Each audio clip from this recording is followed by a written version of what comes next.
ക്രൂശ് കണ്ടു ഞാൻ സ്നേഹത്തെ ആഴമാത്യാഗത്തെ.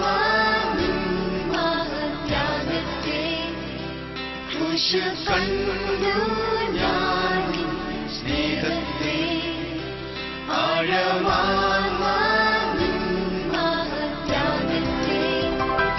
പകരം എന്തു നൽകും ഞാനിനി, ഹൃദയം പൂർണ്ണമായി നൽകുന്നു നാഥനേ. പകരം എന്തു നൽകും ഞാനിനി, ഹൃദയം പൂർണ്ണമായി നൽകുന്നു നാഥനേ. യാത്ര തീരാറായി, ഫലം കായ്ച്ചുവോ? വിമാനയാത്ര അവസാനിക്കുന്നതിന് തൊട്ടു മുൻപ് ഇങ്ങനെ ഒരു സ്വരം കേൾക്കും: നമ്മൾ യാത്രയുടെ അവസാനത്തോടടുത്തിരിക്കുന്നു. അതുകൊണ്ട് ഓരോരുത്തരും സീറ്റ് ബെൽറ്റ് ഇടുക, സീറ്റ് ചാരി നിവർത്തുക, ഭക്ഷണമേശ മടക്കി വയ്ക്കുക, ഇങ്ങനെ പലതും. ഇതുപോലെ നമ്മളുടെ ഈ ഭൂമിയിലെ യാത്രയും ഒരു സെമിത്തേരിയിൽ അവസാനിക്കുവാൻ പോവുകയാണ്. നമ്മൾ ഇറങ്ങേണ്ടുന്ന സ്റ്റേഷനോട് നമ്മൾ അടുത്തു. അതിനു മുമ്പ് നമുക്ക് വലിയ ഒരു ചുമതലയുണ്ട്. നമ്മളുടെ ഈ ഭൂമിയിലെ ജീവിതം ഒരു സീഡ് ലൈഫ്, അതായത് ഒരു വിത്തിന്റെ ലൈഫാണ്. ഒരു വിത്ത് ഒരു മരമാകണം, മരം ഫലം കായ്ക്കണം. ഫലമില്ലാത്ത എല്ലാ വൃക്ഷങ്ങളെയും വെട്ടി തീയിലിടുവാനാണ് പിതാവായ ദൈവം കർത്താവായ യേശുവിന് കൊടുത്ത വചനം. നാം ഫലം കായ്ച്ചുവോ? യാത്ര തീരാറായി. പകരം എന്തു നൽകും ഞാനിനി, എന്നാരോഗ്യം നൽകുന്നു താതനേ. പകരം എന്തു നൽകും ഞാനിനി, എന്നാരോഗ്യം നൽകുന്നു താതനേ.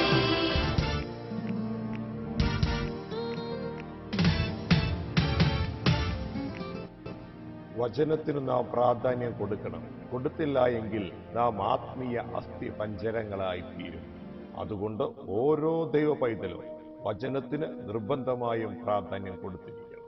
കാരണം ഒരാത്മീയരെന്ന് പറയുന്ന നമ്മൾ, നിങ്ങൾ ഈ ടി വിയിൽ കണ്ടിട്ടുണ്ടോ? ഈ ആഫ്രിക്കയില് സോമാലിയയിലൊക്കെ പല പിള്ളേര് കണ്ടിട്ടില്ലേ? ഇപ്പൊ കർത്താവ് കാണുന്ന ഇവിടെ അങ്ങനെ കുറെ പിള്ളേർ ഇരിക്കുന്നതായിട്ടാ.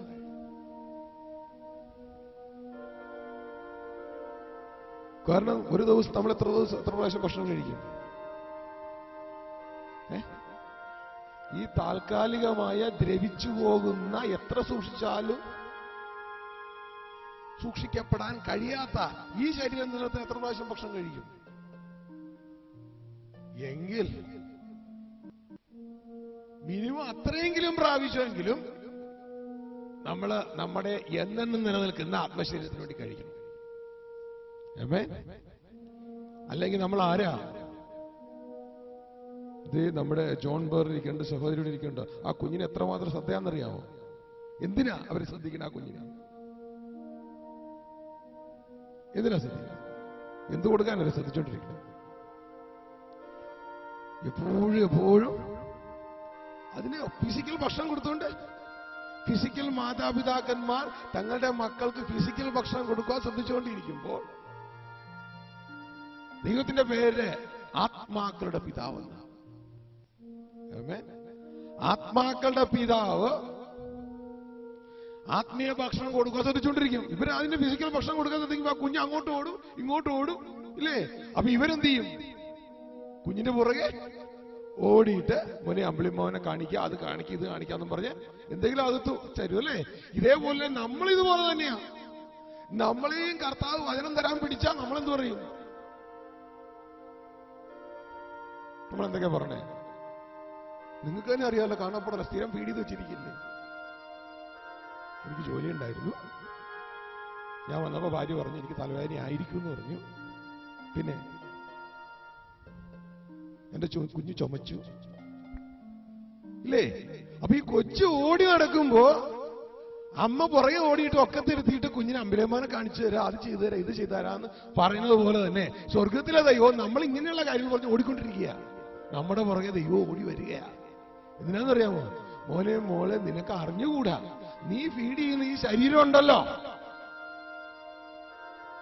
അതിന്റെ എക്സ്പയറി പീരീഡ് എടുക്കാൻ പോവുക. എന്തെടുക്കാൻ പോവാ? ആ ഇറങ്ങാനുള്ള സ്റ്റേഷനായെന്ന്. എന്തായി? ഇറങ്ങാനുള്ള സ്റ്റേഷനായെന്ന്. മനസ്സിലായില്ല അല്ലേ? ഈ പ്ലെയിനൊക്കെ ഇറങ്ങാറാകുമ്പോ അവരൊന്ന് പറയാറില്ല എന്തായെന്ന്? ഇറങ്ങാനുള്ള സ്റ്റേഷനായി. നമ്മൾ ലാൻഡ് ചെയ്യാൻ പോവുകയാണ്. ഇതാണ് പ്രിയരെ എന്നോടും നിങ്ങളോട് കർത്താവിനും പറയാനുള്ളത്. നിങ്ങൾ ലാൻഡ് ചെയ്യാൻ പോവുക, ലാൻഡ് ചെയ്യാൻ പോവുക. നമ്മളെവിടെ ലാൻഡ് ചെയ്യണേ? നമ്മുടെ അണ്ടർസ്റ്റാൻഡിൽ എവിടെ ലാൻഡ് ചെയ്യണേ?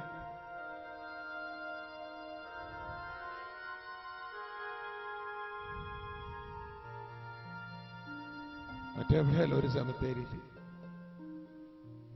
സെമത്തേരിയിൽ കുറച്ച് ദിവസങ്ങൾക്കുള്ളിൽ ലാൻഡ് ചെയ്യാൻ പോവാ.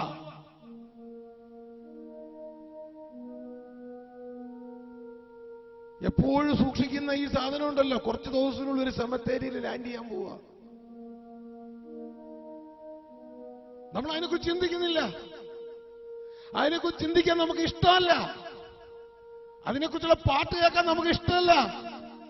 കാരണം നമുക്ക് ഈ ഭൂമി വിട്ടുപോകാൻ ഇഷ്ടമല്ല. ഈ മരുഭൂമിയിലെ ഐസ് കട്ടയ്ക്ക് കാവലിരിക്കുന്നവരാണ്.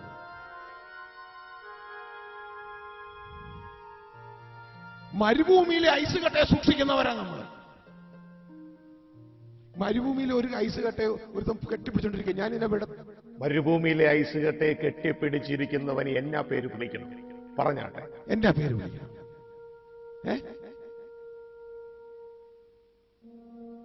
മണ്ടൻ. മരുഭൂമിയിലെ ഐസ് കട്ട കെട്ടിപ്പിടിച്ചോണ്ടിരിക്കുന്നവന്റെ പേര് നിങ്ങൾ പറഞ്ഞതാണ് മണ്ടൻ. ആമേൻ. നമ്മളുടെ ഈ താൽക്കാലികമായ ഏതാനും ദിവസം കാണുന്ന ഈ ഭൗതിക ശരീരം കെട്ടിപ്പിടിച്ചോണ്ടിരിക്കുന്ന നമ്മളെയും സ്വർഗത്തിലെ ദൈവം അത് തന്നെ വിളിക്കൂ.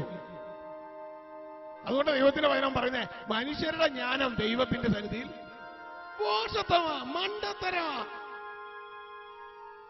കർത്താവ് വ്യക്തമായിട്ട് പറഞ്ഞു, മക്കളെ, ഈ ലോകവും അതിന്റെ നിങ്ങൾക്കുണ്ടാകുന്ന സകല മോഹങ്ങൾ ഒഴിഞ്ഞു പോകാൻ പോവുകയാണ്.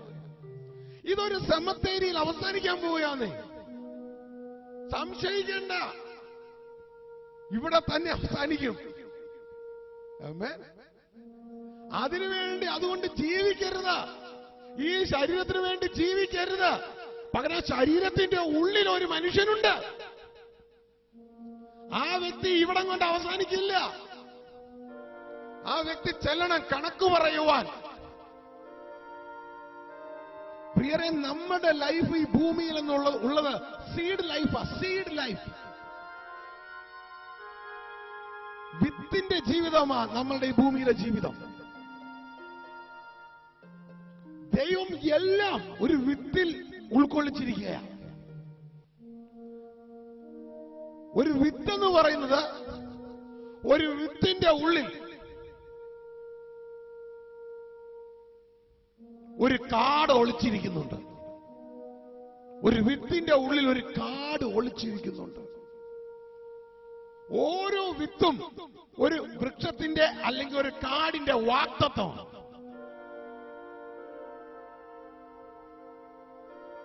മനസ്സിലായില്ല? ഗ്രഹിക്കാൻ പറ്റിയില്ല. ഞാനിവിടെ പറഞ്ഞിട്ടുള്ളതാ. ആദം ഒരു വിത്ത. ആദം എന്ന വിത്തിന്റെ ഉള്ളിൽ നമ്മൾ സകലരും ഉണ്ടായിരുന്നു. അതുകൊണ്ടാണ് നമ്മൾ ഇന്ന് വെളിയിൽ വന്നേ.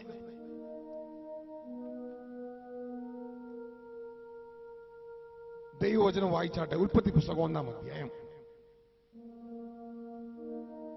അതിന്റെ 11-ാം വാക്യത്തിലേക്ക്. ഭൂമിയിൽ നിന്ന് പുല്ലും വിത്തുള്ള സസ്യങ്ങളും ഭൂമിയിൽ അതത് തരം വിത്തുള്ള ഫലം കായ്ക്കുന്ന വൃക്ഷങ്ങളും വിത്തുള്ള ഫലം കായ്ക്കുന്ന വൃക്ഷങ്ങൾ.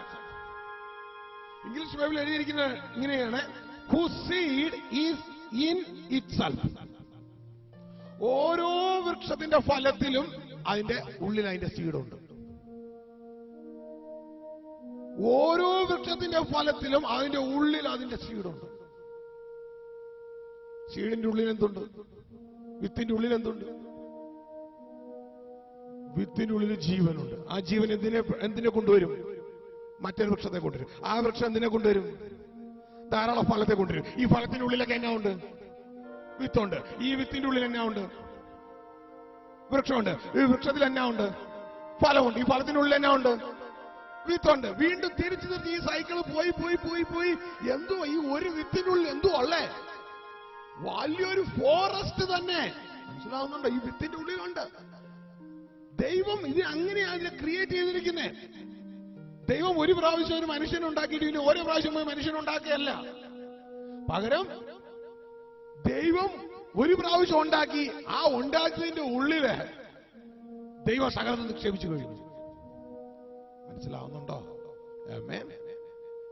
അപ്പോൾ പ്രിയരെ, ഞാനും നിങ്ങളും ഇതേപോലെ ഭൂമിയിലേക്ക് വന്ന വിത്തുകളാണ്.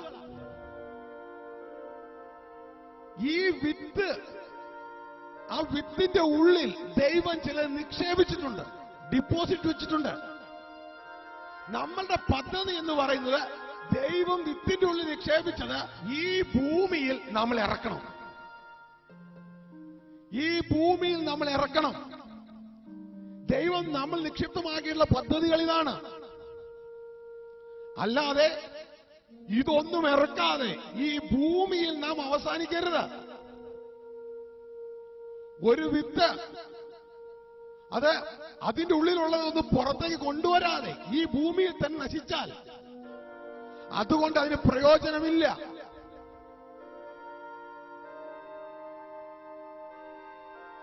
അതുകൊണ്ട് ദൈവം എന്ത് ചെയ്യും? ദൈവത്തിന്റെ സകല പ്രവർത്തനവും, മനുഷ്യനെ സംബന്ധിച്ച സകല പ്രവർത്തനവും ഈ വ്യക്തിയെ തന്റെ ദർശനത്തിലേക്ക് നയിച്ച്, തന്റെ ദർശനത്തിലേക്ക് നടത്തി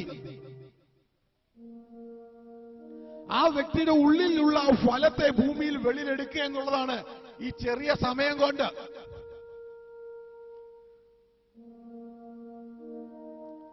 പക്ഷേ മനുഷ്യന്റെ ചിന്തയും കാഴ്ചപ്പാടും എല്ലാം വ്യത്യസ്തമാണ്. ആ മനുഷ്യന്റെ ചിന്തയിൽ തങ്ങൾക്ക് ഏതാനും ദിവസത്തെ ഈ സെമത്തേരിയിൽ അവസാനിക്കാൻ പോകുന്ന ഈ മെയിന്റനൻസ് ഉള്ള ബോഡിക്ക് എന്തെങ്കിലുമൊക്കെ കിട്ടണം. അതിന്റെ പേര് അനുഗ്രഹം, താൽക്കാലികമായത്. ഇതിനുവേണ്ടി മാത്രമാണ് മനുഷ്യൻ ഓടുന്നത്. മനുഷ്യന്റെ ഈ ബലഹീനത മനസ്സിലാക്കി ഇന്ന് പല ശുശ്രൂഷകളും ഇതിലേക്ക് മാത്രമായിട്ട് തിരിഞ്ഞു. താൽക്കാലികമായത് ഇല്ലെന്നല്ല, താൽക്കാലികമായതെല്ലാം ദൈവം നമുക്ക് വേണ്ടി ഒരുക്കി കഴിഞ്ഞു. ഇനി നമ്മളത് കണ്ടെത്തിയാൽ മതി. അതുകൊണ്ട് ദൈവം എന്താ ചെയ്യണേ? കർത്താവ് ബെത്സൈദ എന്ന് പറയുന്ന ഒരു നാട്ടില് കുറച്ച് ആളുകൾ കർത്താവിന്റെ അടുക്കൽ ഒരു കുരുടനെ കൊണ്ടുവന്നു. ആരെ കൊണ്ടുവന്നു? കുരുടൻ. കുരുടന് എന്താ പ്രത്യേകതയുണ്ട്? അവന് തന്റെ മുമ്പിലുള്ള ഒന്നും കാണാൻ വയ്യ. തുടർന്ന് ആ കുരുടനെ അവിടെ വെച്ചങ്ങ് സൗഖ്യമാക്കിയാൽ മതിയായിരുന്നു. കർത്താവ് എന്ത് ചെയ്യുന്നറിയാമോ?